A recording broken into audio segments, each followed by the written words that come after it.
Ladies and gentlemen, welcome to another Facebook Live on this lovely Thursday in October. What is today, the 7th? The 7th of October. All right, and we are very fortunate today from Palm Desert, California, to have PJ Aguilar with us today. PJ, welcome. Everybody, nice to be here. Thank you. As you can tell, the studio audience goes crazy. Thank you. So, PJ, tell us a little about yourself. I know you have a very interesting background, too. We want to hear a little about that as well. Tell us about yourself, how long you've been doing this, and all that good stuff, my man. Well, you know what brought me to Southern California when I was 7 years old or thereabout. I knew somehow I was going to, because I'm from Northern California, San Jose.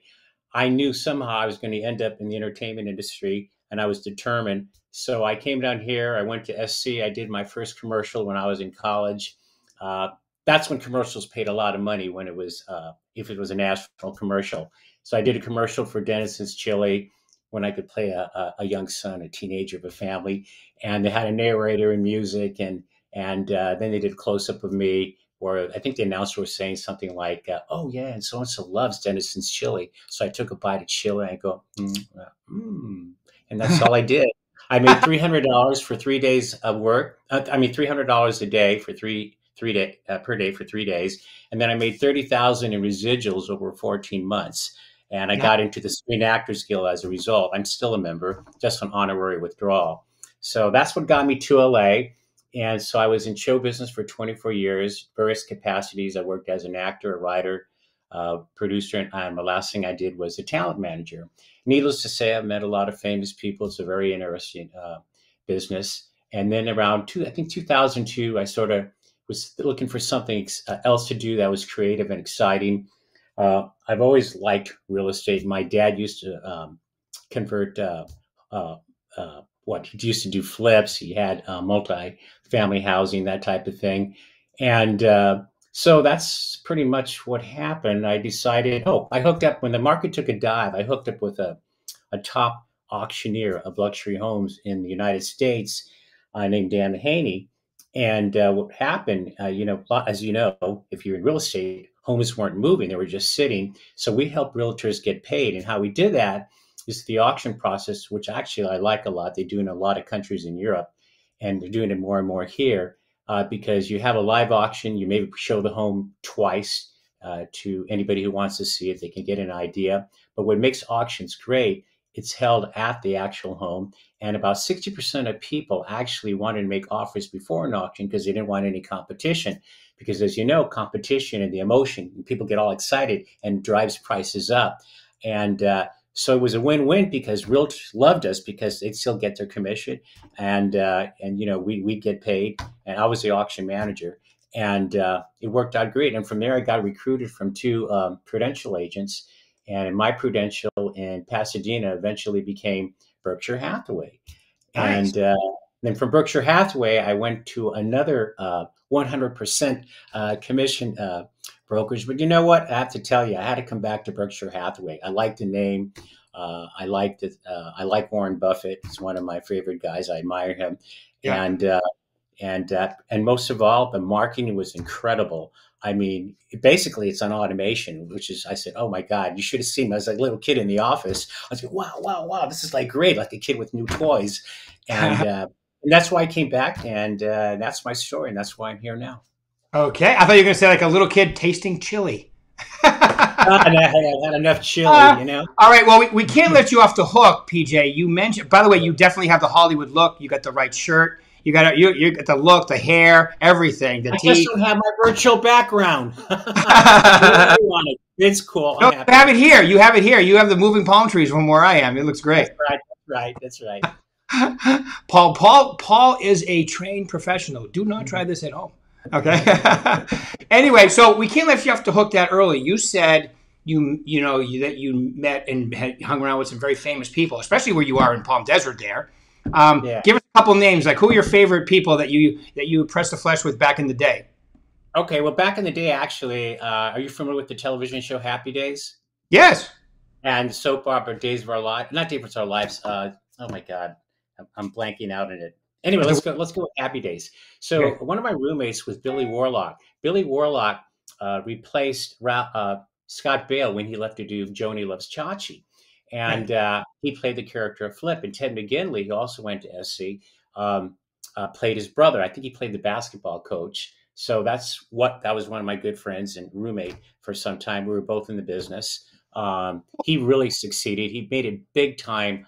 I just can't remember the soap right now. I think it is Days of Our Lives. It was shot in Yeah. L.A. Anyway, did a ton of stuff. Uh, I mean, I used to play tennis at the Van Patten house, Dick Van Patten. There's Nels, Jimmy, the sons. I used to live in this apartment building called Patton Place in Sherman Oaks. And I'll tell you who my neighbors were. Ann Jillian lived upstairs for me. Wow. Ralph Montreal lived with his manager, Marie Pastor. C. Thomas Howell, Rob Lowe, Melissa Gilbert. And well, at that time, Melissa Gilbert and Rob Lowe were dating. They're always hanging around there. And then Nels Van Patten at the time was dating Janet Jones. Well, Janet Jones is now Miss Wayne Gretzky. So Right. I was an avid tennis player. So I used to play tennis at the Van Patten house, and I met numerous celebrities there. And the Van Patten boys, if you don't know anything about them, they could beat me in tennis blindfolded. I mean, those guys are incredible athletes. And Vincent Van Patten was, I mean, basically they're all semi-pro athletes in tennis and paddle tennis. And so it was exciting. So I used to hang around with them. Haven't seen them in quite some time now. But it's just, some of the things. I mean, when I'm near my death, I'll write my true Hollywood story. Yeah. I'll write a book. I have a friend I grew up with. Do you know Mike O'Malley? Do you know the name Mike O'Malley? It sure rings a bell. So he's been on a lot of shows, but he was the original The Rick on ESPN. Remember, he would wear a Bruin shirt. He would be all over the place. Anyway, if you see the movie, what's the movie with the plane that landed in the Hudson River? Oh my God! Yes, Captain Scully. Yeah, Captain. Okay, so the guy, the jerk, the bald guy that was interrogating him at the trial, that's Mike O'Malley. Him? Oh, good. So That's Mike O'Malley. So when the Red Sox were in the playoffs years ago, it's funny because his first gig, he was called The Rick on ESPN, and obviously that's my name. So I picked him up at Logan Airport, and we went to Boston, and a lot of people would be going, "Hey, it's The Rick." I'd go, "Of course it is. Thanks for noticing." So we had a lot of fun with it that day. But now he's super famous. I don't like the weather, but I love the city of Boston. Okay, cool. Beautiful city. I like the river. Just in the winter, man, I tell you, it's cold. I'm a California native, and it's 54 degrees. I'm freezing. I need a jacket. Yeah, my wife's the same way. She's from Vegas, lived here her whole life. And when I bring her back at the holidays, she looks like she's going, to the North Pole. Right. So Crystal, and that's on the plane, and we haven't even left Vegas yet. Oh yeah. So Crystal Coyle and I have similar backgrounds because I know we always talk. She was doing modeling. She did some soap operas too. I did soaps too. I did a soap opera called Santa Barbara. I had a recurring role. I think that was in 1984, somewhere around there. So I wasn't on a lot. I was here and there, but I have a lot of credits. Did over 100 commercials. In fact, I have agents now who are friends who are asking me to get pictures again because I don't know if you notice a lot of commercials, but they're using a lot of ethnic types. But they did warn me it doesn't pay as well as it used to when I did it. Now they give you like buyouts and stuff like that. But what the hell? I mean, any type of money that can supplement, what the hell? It can't hurt your real estate business too. It's recognition. So speaking of that, so I would assume that a lot of the marketing and of what you learned as an actor and a talent scout and all that stuff is really helpful in your real estate business, isn't it? I think so. I've gotten a lot of referrals from people in the entertainment industry. I have one right now. One of my biggest deals to date, where I got $400,000 over asking for her house. She was an executive at Fox Television Entertainment, not the news division, entertainment. And she also worked for a big time producer who made, we're talking blockbuster movies. I just can't name them off the top of my head at the moment. And that happens sometimes when you get a little older. I had a really good time. She had a house in Seal Beach. And to be honest with you, that's out of my area. It was a referral from another showbiz client of mine. But you know what? I was really having trouble pricing it. I listed it at 1.8. We ended up with 2.2. I was tell my client, you just give me another day, you'll have another $300,000. Because she would have, but she said she was happy with what she got. So hey, But she bought a house with me in Rancho Mirage at Mira Vista. So what the heck, right? It's over 10% So it's over all average. good. So good. What's Yeah, and Krista Coyle, we just had her. You mentioned her a little earlier. We had her like I think last week or the week before. I She's a watched it. yeah, it was good, wasn't it? Yeah, she's excellent. But I you prepped for your show, entertainment man. people I watched just a know couple how to do this. episodes. What's that?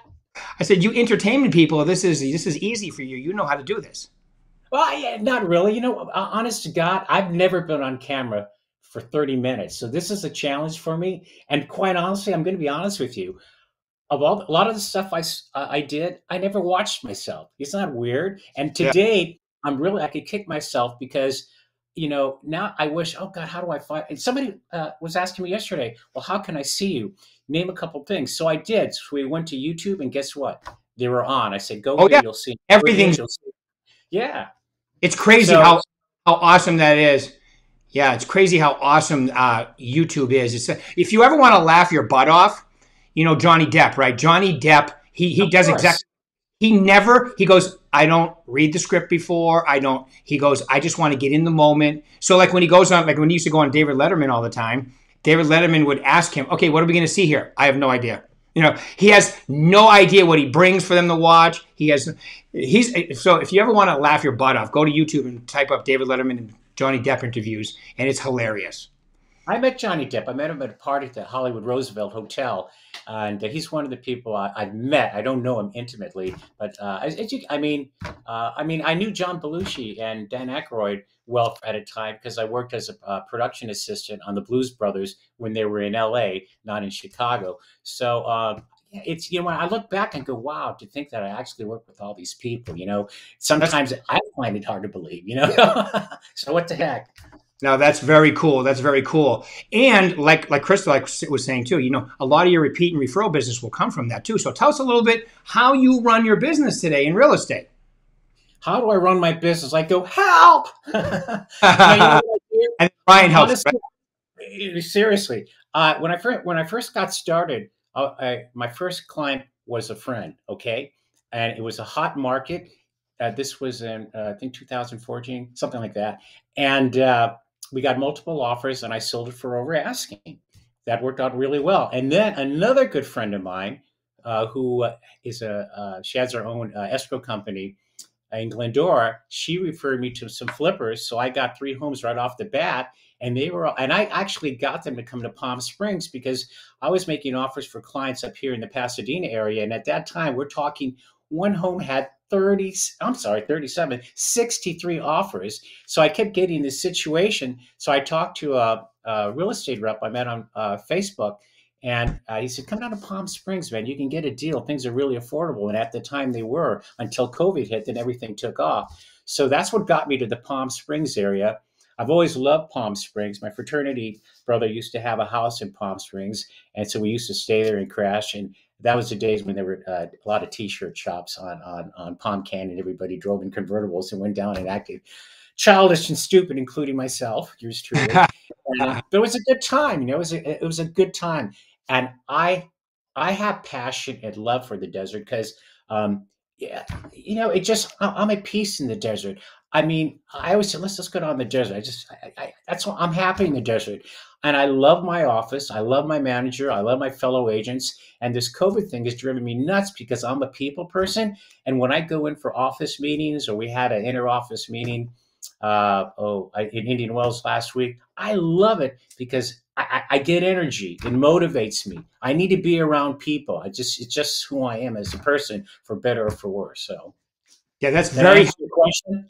yeah, you did. Yes, you did. That's very helpful in the real estate business because it's a people business, and the better you are with people, the better you're going to do. Like you said, you already have a great name brand, Berkshire Hathaway, incredible brand. We have incredible tools. Absolutely.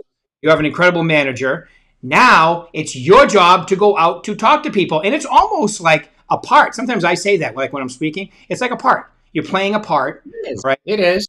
It is. Yeah, and you know what my part is? I'm a realtor and I'm a therapist at the same time. Let me tell you. And one thing I've learned to do, Rick, which I wasn't so good at previously, is I've learned to just shut up and listen. Mhm. And it's amazing how much you learn, and it makes your life easier, at least for me as a real estate agent, because if you really listen and you look, you see what a person really wants. I mean, what's their motivation? Why do they want to move? Why do they need to move? Is it a divorce? Is it just they want to move up? I mean, it could be a million things. Mm. And I've been very fortunate. And I don't know how my friends make fun of me. How do you always get this information? It's like, I don't know. People think I'm a priest. They just confess to me. I don't know what it is. So, but Forgive me. it is what it is. No, I love it. I love it. I grew up Catholic, so I know exactly what you're saying. So well, here's my theory about that, and I agree with you 100%. You ask questions, you listen. I remember because I started in the business young, 19, and I remember when I made the transition from making mostly statements to Right. making mostly questions. I remember thinking, listening is incredibly exhausting, right? It's It exhausting, is right? It does. It takes muscles. It takes tools. It takes attention. It takes time. stuff. Talking is easy. Yeah, Listening is a skill level. Would you agree? I mean, it takes. It takes. absolutely. Yeah. So my rule of thumb is when I'm in a selling situation or a coaching situation, because if you're a therapist and a realtor, I'm a coach and a psychiatrist. Absolutely. Well, maybe I'm a psychiatrist, a little bit of a psychiatrist too. Yeah, you are I don't too. know. Which So, pays better, Rick?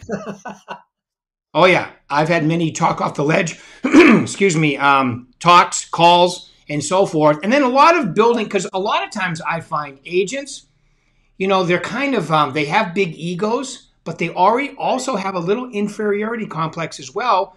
And they some days because you're getting a lot of rejection in this business, and you need to learn, metabolize that and not take it too personally. Rejection. What do you think showbiz is? It's That's right. 99.9% for rejection. Tell me Right. about it. I've probably been more rejected more than anybody in our office if they knew my background. But Right. you keep plugging it up. One thing, I don't know if I got it from God, my parents, or whatever. You can knock me down, but you can't keep me down because there's something internally in me that just makes me get right back up. And you know what? If I can share anything, you Yes. can't be afraid to fail. And if you want to be successful, you're going to fail. You're going to fall flat on your face. Trust me, I've failed. I've tried different things. In real estate, I'm still trying different things. Some things work, some things don't. I've spent money in advertising. It works, it doesn't. It's almost like trial and error. I've talked to top producers wherever I've been. What's the secret? Guess what? There's no secret except maybe consistency. I hear Mm. that over and over and over, consistency. Yeah, it is definitely consistency, and I agree with you. Success is being able to handle failure. As a matter of fact, think about sports players, right? Like baseball players, even the Dodgers, let's say, right?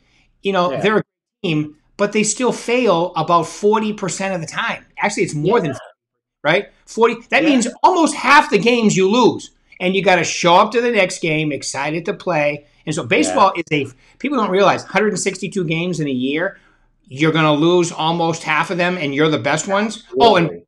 when you get to the plate, you're only going to succeed about 30% of the time if you're the one of the best ones, right? Yeah. So failure, rejection, and if we call it failure in sports, it's called rejection, like you just said. In real Yeah. estate, you got to be able to handle that. It's important. Yeah. I mean, listen. I mean, listen. I'm human. I get bummed out sometimes, there've been times I've questioned, am I in the right profession? But you know what? My father used to say, "Follow your passion, and the money will follow." And honest to God, I really don't think about money. I think about just doing it. If the money, I don't count anything until the money's in the bank. Don't get me wrong. I like making money. There's no doubt about it. I like making money, but when I'm one on with a client, I never bring anything up like that unless he brings something up. But I really like I shut up and I listen. And yeah, I mean, and yeah, you can't. I mean, how do you enjoy success unless you fail? Sometimes. I Right. mean, you won't know. So, but I do enjoy success when I have it. I'm not going to kid you about it. So I'm human. So Yep. Well, I have a little section in my book, "Success is a Verb," and I talk about that. Nothing succeeds like failure, and because it's got to be part of it, you just got to accept it true. and Yeah. embrace it as part of the pro. Like rejection in real estate isn't bad; it's necessary. It's part of the Yeah. process, right? All right. Hey, that's how I learn. I mean, every deal's different. I mean, how else do you learn? And I've been in situations that have been very uncomfortable in real estate, But you know, I maneuvered out. I go, oh, damn, I'm not going to do that again. You know, so hey, Yep. You only have to run into a pitchfork so many times before you realize, you know, that kind of hurts. Maybe I won't do that anymore. yeah. You get slapped in the face. You know? Exactly. Okay. Well, you've been successful in your career in entertainment. You're also successful in real estate. So give us three. You know, if I'm going to be successful in this business and successful in life in general, give us your three most important points that you tell them to focus on. Well, if someone's starting right out, I'd say leads. Before you go at it, call everybody you know, get their phone number, their email, anything you can, because you're gonna need to depend on something to make a living initially, and hopefully you've got some money set aside because it does take some money. You got to invest in yourself. You got to invest in some advertising. You know, and you're going to find out like me. So I've spent money, and guess what? I got a big fat zero in ROI. Other things, you know, are better for me personally. It's personal relationships and networking. I like pressing the flesh. In fact, I went to a chamber mixer last night at the what is it, Hotel Figueroa in downtown LA. It's the first time I've been there since pre-COVID. It was freaking incredible. I mean, the people, the energy, and you know, it's Rick. It's fun, and Yeah. you know what? I'm going off the topic. Let me answer another question. So I think you got to be focused. Yeah, you got to set your own parameters. Me, I like to get up at 6 a.m. in the morning, no interruptions. I can just focus. And I always, the night before, I always write down, what do I need to do today? And I swear to God, Rick, when I can mark an X by those things, I feel like $1,000,000. I feel like I'm succeeding. I did this, I did this, I did this, I did that. So you have to develop a sphere of influence immediately. I mean, no one taught me that. They just taught me how to prepare for the test, but no one taught me the other stuff. I think you have to be prepared.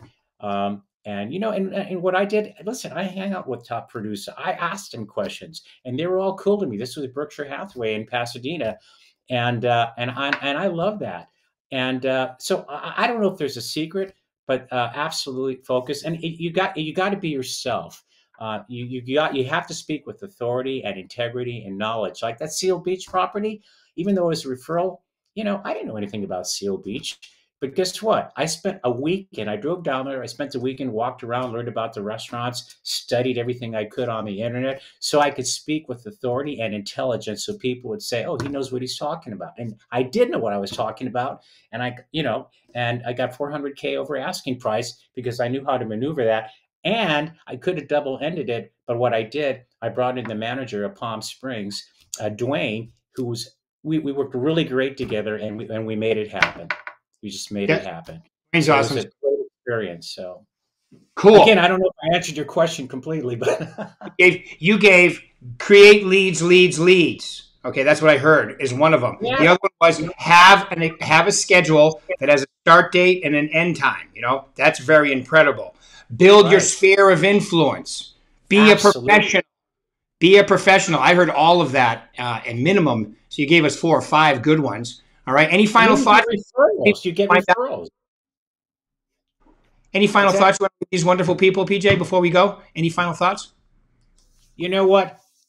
Have fun, be passionate, and people will be drawn to you. I mean, just have fun. Nothing better than getting referrals because it doesn't cost me 1 cent. And and basically 99% of anything I've done has been a referral, with the exception of 2 friends. Okay.